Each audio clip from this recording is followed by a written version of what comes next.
live on YouTube. Good afternoon. I am Jessica Carroll, the Interim Program Manager for Measure 110. I'll be assisting with facilitation for today's meeting.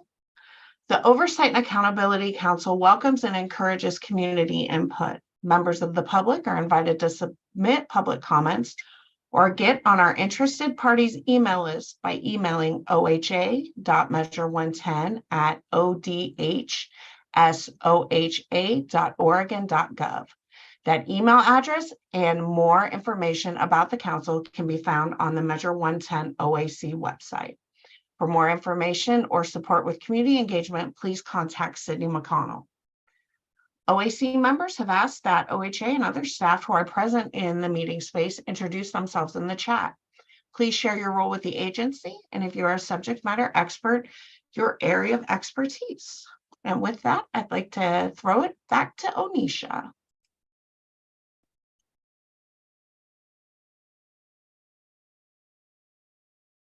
Sorry about that, you guys. My name is Onisha. Welcome everybody to this space, to the OAC Council.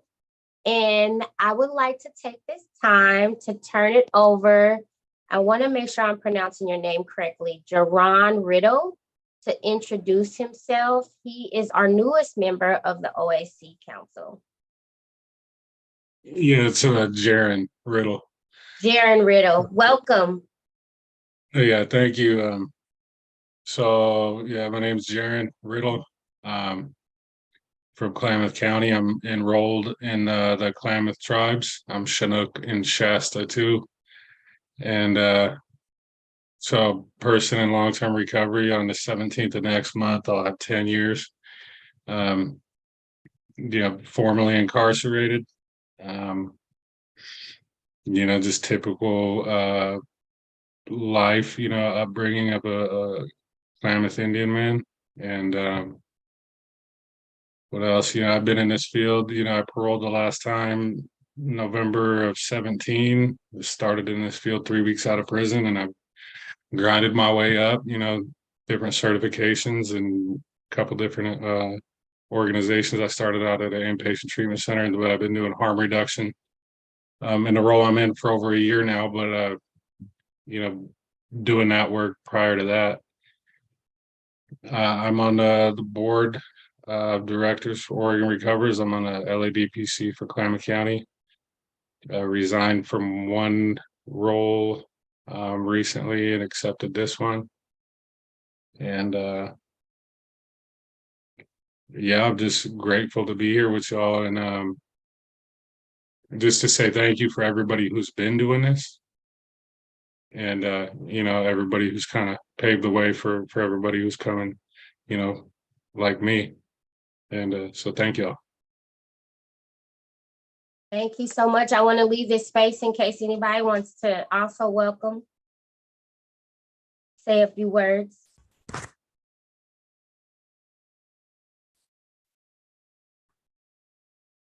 I would like to just say, I would just like to say, welcome, Jaron. Good to see another Native American man from a rural community supporting the cause, and so welcome. Got a lot of welcomes in the chat as well. We're so grateful to have you here. Yeah, I just want to say welcome, Jaron. It's good to see you, my friend. So same here. Caroline Cruz. I'm with the Confederate Tribes of Warm Springs. So welcome on board. Yeah, welcome. This is Jackie Mercer from NARA. Good to meet you. Welcome. Thank you.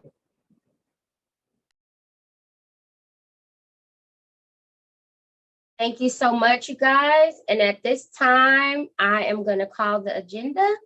Oh, I see two hands. Carlos and then Miss Carolyn. I just want to say welcome, Carlos from Tigard, part of the Latino community. And I look forward to working alongside you. I also have, in recovery, former resident of Soledad and Tracy DVI in California. So I'm glad you're on board.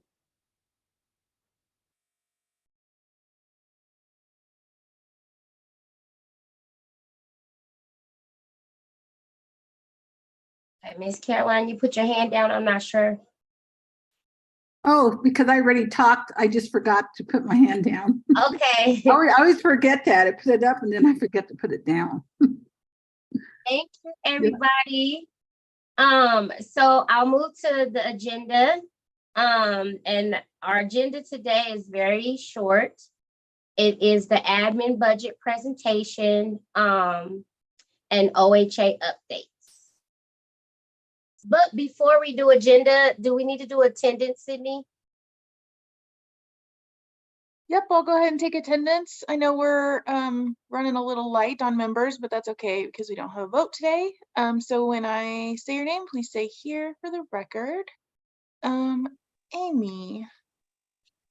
I don't see Amy yet. I'll go back through for anyone I miss. Carlos. Here. Hi, Carlos. Caroline. Here, Hi, Caroline. Dharma. Yeah, Hi, Dharma. Hubert. Don't see Hubert yet. Hunter. I'm here. Hi, Hunter. Jackie. Hi, I'm here. Oh, there's Jackie. Hi, Jackie. Hi. Jaren, I know you're here. Welcome. Good deal. Thank you. Keisha.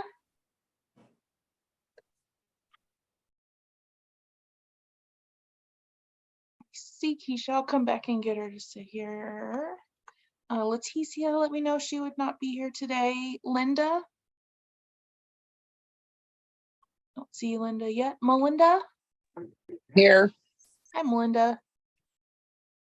Morgan let me know that she may not make it today or may be late. Nicole. Here. Hi, Nicole. Hi. Onisha.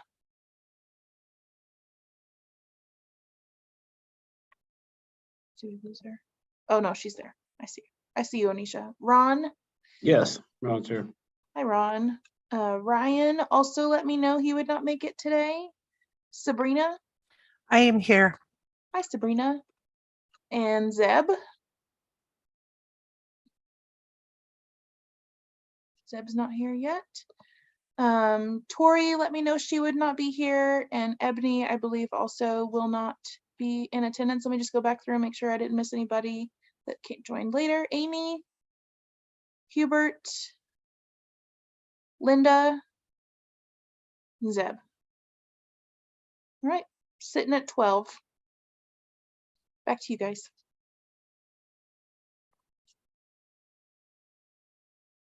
Okay, I'm gonna pass it over to John Collins and Jessica for the admin budget presentation. Hey folks, John Collins, Deputy Director for Health Systems Division. Thanks for having me. Is there a slide to put up?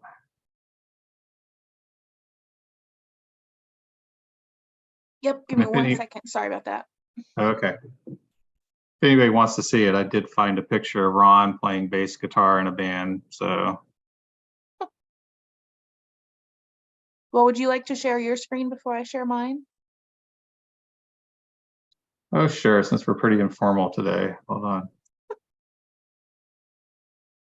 Just in case no one believed Ron, which I can't imagine. So.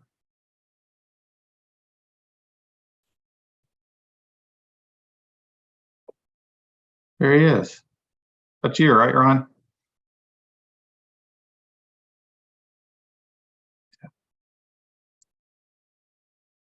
Cool. Yes, that is me playing bass at the Dublin pub 2 weeks ago. Thanks for sharing that. Very cool. Okay, let me share my screen. Please don't take it out on me later. So. Can everybody see that okay? Yeah. All right, so as was mentioned, thought we would, since we didn't have a whole lot of items for today, we wanted to share with you, go back actually to some information we had shared earlier when we were breaking down how much money was available for the grant extensions that staff is currently working on. As part of that presentation, we talked about the admin budget associated with those dollars. And there were a few questions about that. So we just wanted to break that down into a little bit more detail for you. So we've broken it up into a few categories. The top category really relates to personnel and some standard OHA costs. Personnel comes out to about 5.6 million. That's Jessica, Kristen, Sydney, all the staff that you end up interacting with and are involved with, including some of the ones that are like on our data teams and various other teams. The standard services and supply dollars that you see here, which is about $750,000, is basically what we charge, or it's the cost, it's the total cost of those individuals plus minus their salary. So in other words, their computers, various other costs that are associated with having an employee on. So that's what that totals up to. Then the cost allocation amount, which is really the second biggest amount out of this total budget that you see here, is basically the indirect costs that go into OHA based off of the size of the program. These dollars end up being taken and spread across the agency to help with certain support and are allocated in a way that basically feed into the overall support. In other words, they feed into our information services, our budget staff, our director's office, a lot of the different things that are there to help maintain and make the Oregon Health Authority run. And that's a standard cost, basically, that comes out there. The next set of costs really relate to running these meetings. It's the hosting costs, translation services, captioning, and the stipends and reimbursements that go out to the OAC members. These are all projected, but they're based off of what we've historically seen so far. The next, and I'll get to your question in a second, Sabrina. The contracting costs that you see here, basically there are two main contracts that are paid for out of the dollars. One of them is the phone line, which can't remember the last update that we gave you all on the phone line, but we are currently working on changing our contractors to a new contractor, and I'm sure we'll have a lot of information to present about that new contractor pretty shortly. But the $2 million is the estimated cost associated with that. And Deloitte Consulting. Deloitte is a large national consulting firm that has been working with us to kind of provide some organizational efficiencies and filling in certain gaps while we've worked to get staff on and get some of our processes set up. We're actually on the downside of working with Deloitte on this. Jessica and Kristen and team have been able to take a lot of what Deloitte gave us, adapt it, and make it our own. So we're actually in the phase out side of that contract. So in the future, that will not be part of this. And then the last piece are just some miscellaneous costs tied to really a lot of software type issues that allow us to gather the data that we gather from the various contractors or grantees and total it up. So, and that comes up to, it's really just short of $15 million. There's a little bit of cushion there, but that's where the $15 million comes from. So happy to answer any questions. I think I saw Sabrina put something in the chat, although I couldn't see the whole comment.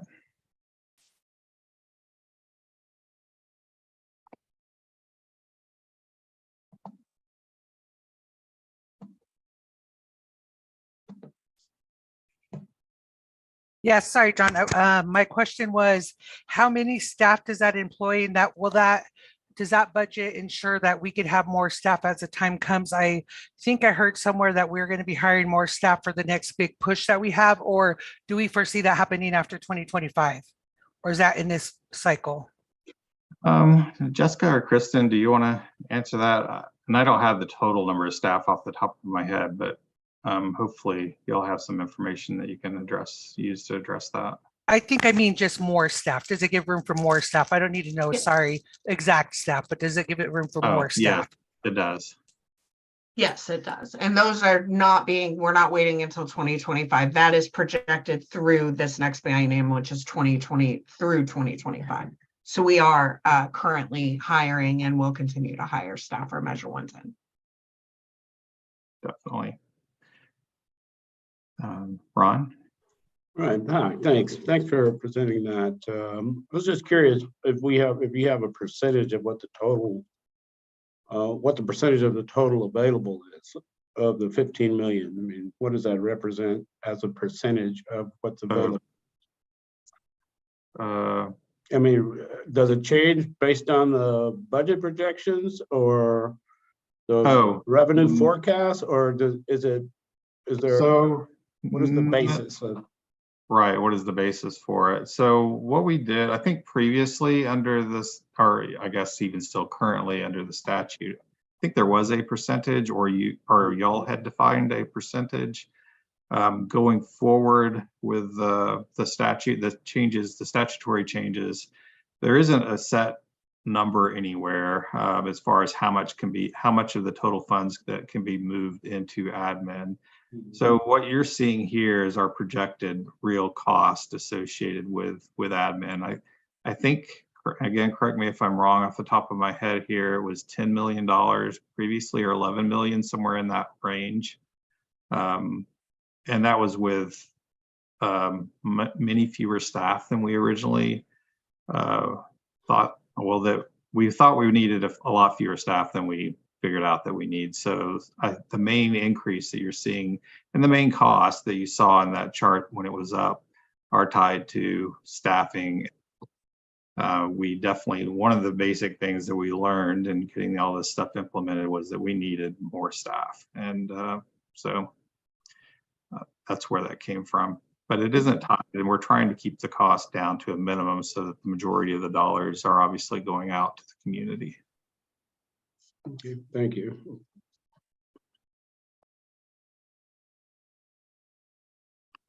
Any other questions?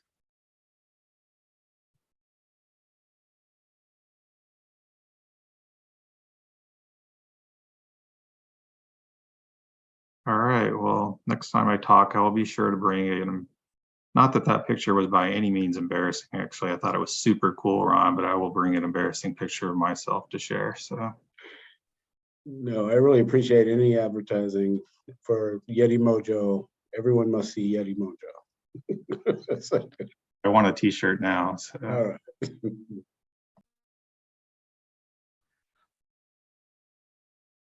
I did have one more question about the phone line. So the phone line has $2 million to last for the next biennium. And then you said you guys are in the process of possibly recontracting that? Well, or with a different person?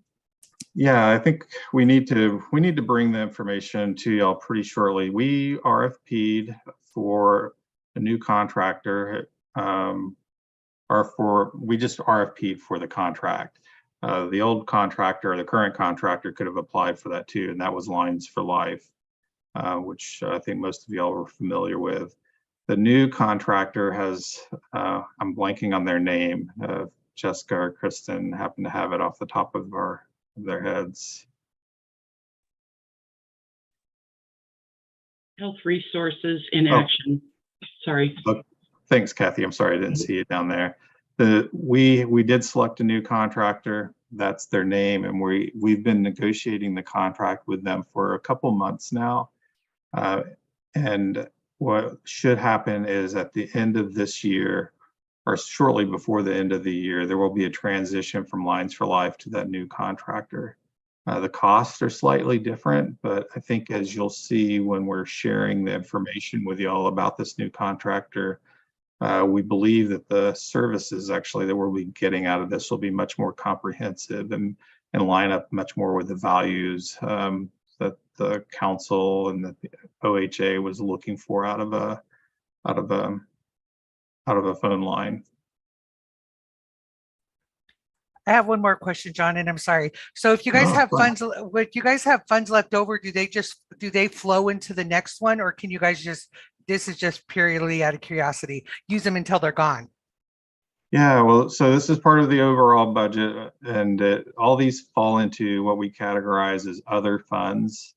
And other funds, unlike our state general fund dollars, can go from they can roll over from one biennium to the next. So if, for example, we ended up only spending 14 million out of the 15 million that we've set aside, then that would roll over into the next biennium, and we can make a decision then as to whether or not it needs to stay in admin, or maybe it goes out to the community as well.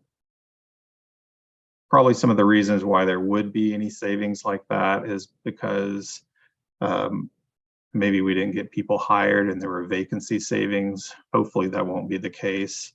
Maybe some of the contracts end up being less. Maybe we don't spend as much on Deloitte as an example, those kinds of things. Thank you, John. You're welcome.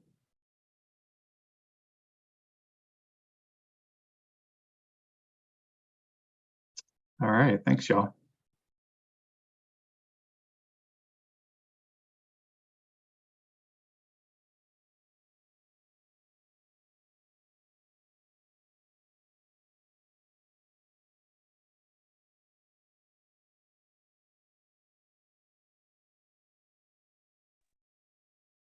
If there are no other questions, we can turn it over to, is it you, Jessica, for OHA updates? Yeah, yep, it's me. Thanks, Onisha. So I just have a few updates for y'all. First, the media subcommittee met for the first time last Wednesday. And it was a great meeting. It's on YouTube if you want to watch it, but I'm wondering if there's somebody from the media subcommittee that'd like to give an update on the happenings last Wednesday.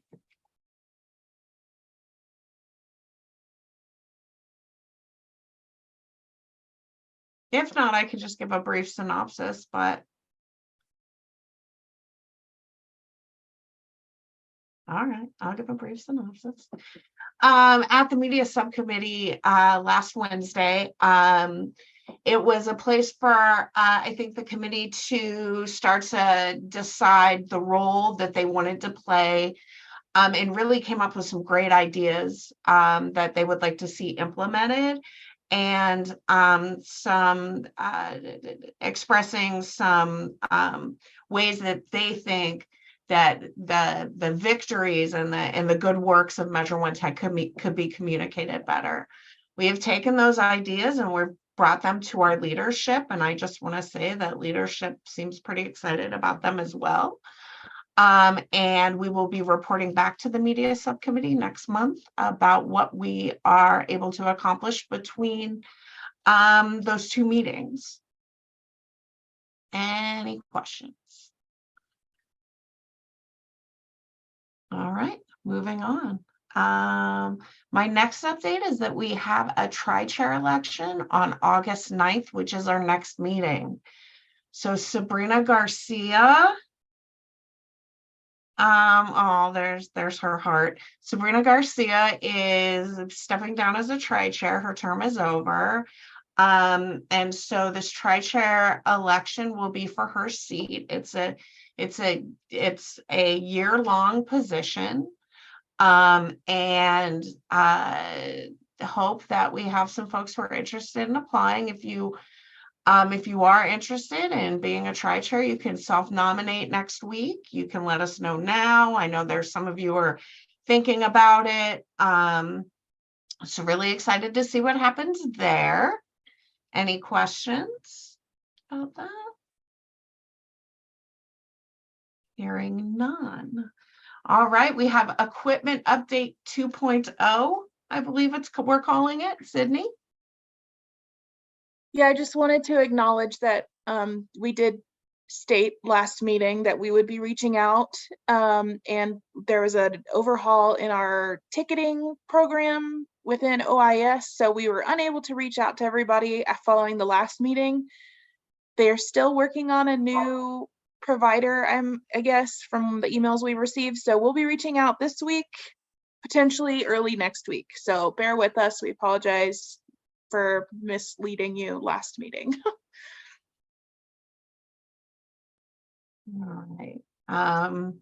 So we will be reaching out to you about your equipment. And then I just wanted to acknowledge that we sent out an email about with some dates and times and places for our in-person gathering. If you have any questions about that, we ask that you submit those to us through a phone call or over email, and we can talk about it there.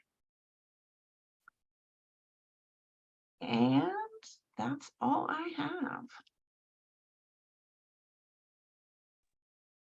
No, that's the end of our agenda, you guys. Does anybody have any questions? Carlos. Mine's simple. So if we meet in next month, I think it was next month, can I just bring my equipment with me so I can just get it set up over there? You know what I need to do? I just need to find a DHS office that I think I can set it up that way. All I have to do is try to log into it if I'm in a DHS office, and it'll set it up for me. So actually, I just answered my own question. Never mind. All right, and this in-person gathering is for training. So it is for training and technical assistance with your equipment. So if you're unable to get to a DHS office, if you're unable to kind of follow up, or if somebody instructing you over the phone isn't helpful to you, we will be gathering in person for training. We're getting an Oregon government ethics training again. That it will be you will be in a building where you can log in and you will have support to do that. Did that answer your question, Amy? Yeah, sorry, I'm late. Number one. Number two, yeah, because I've been trying to do this whole, so my computer was working, the phone was working, everything was fine. Then I went to our last in person, I brought it back, and it has just been a nightmare ever since. And this lady's been trying to help me, who's super cool, super sweet lady, wonderfully trying so hard. And then the guy got on and he tried, and I went down to the DHS office and they let me in the back room and I tried and nothing. And I'm done. I'm over it. So yeah, I will be bringing it with me. What was the date we were going to meet? Because I don't know that I got that email. We're going to resend you that email, Amy. We'll get that email back to you. Then it has all that information on there. Yeah. Because my brain hurts right now trying to figure it out to even, yeah, it's just a lot. We understand. I know it can be frustrating and we don't want your brain to hurt. So we'll just get figured out at our training. Okay. Okie dokie. All right. Sydney. Hey, just real quick, I wanted to say two things. First, Amy, yours is going to be a lot more complicated than you may have been led on to believe. So don't lose faith. I think they're just helping you in the wrong way.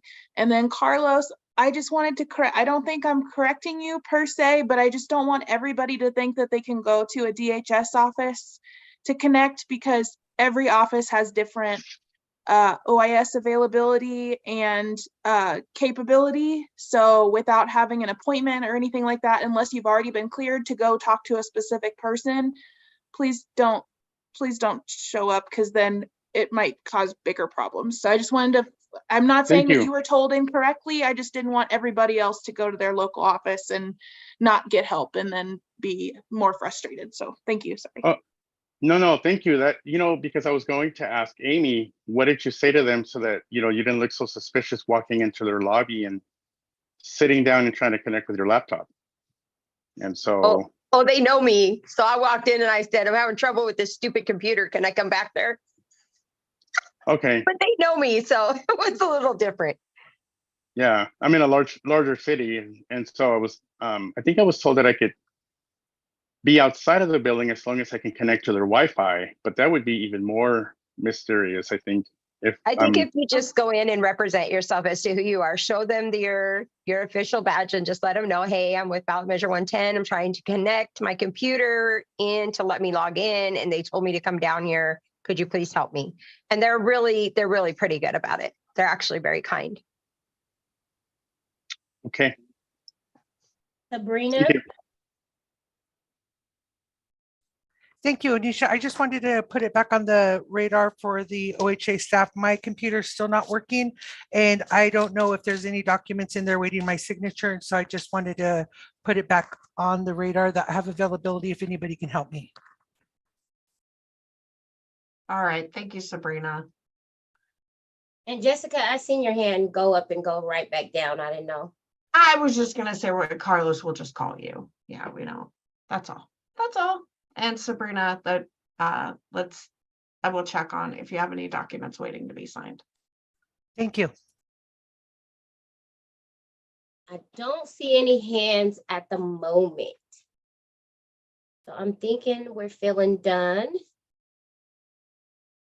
Thank you guys, everybody, for participating, for showing up on time. You guys rock. Thank you. Have a wonderful weekend and a wonderful rest of your week. You too.